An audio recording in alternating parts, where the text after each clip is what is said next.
नमस्कार मंडळी, तुमचं स्वागत आहे माझ्या यूट्यूब चॅनलमध्ये। आज मला काम होतं हॉस्पिटलमध्ये, तर माझ्या हस्बंडला मी सुट्टी घ्यायला लावली। तर आम्ही गेलो, बघा मस्तपैकी खूपच छान हवा येत होती।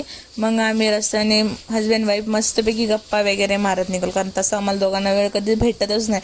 ते त्यांच्या जॉबला असते, मी माझ्या, आणि आमचं पेट्रोल संपलं होतं गाडीचं, तर मी त्यांना पेट्रोल पंप पाठवलं। तर आली आमची घाटी तर एवढी स्वच्छ आहे ना संभाजीनगरची, दाताच्या दवाखान्याची।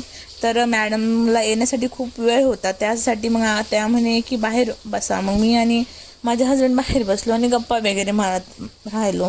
माझ्या हस्बंडला काय झालं की आता तर फक्त न्यूजच बघत राहायचा, जो माणूस रील्स बघत राहायचा तो सतत आता राजकारण आणि ते राजकारणामधलंच बघत राहते व्हिडिओ। ते आमचं काम तर झालं नाही, पण मग आम्ही घरी आल्यावर आज होती दीपपूजा, तर मी दीपांची पूजा करून घेतली, दिव्यांचीच। तर मग मी माझ्या रिद्धीसाठी आयुष्य वाढण्यासाठी त्यांची पण पूजा करणार होती।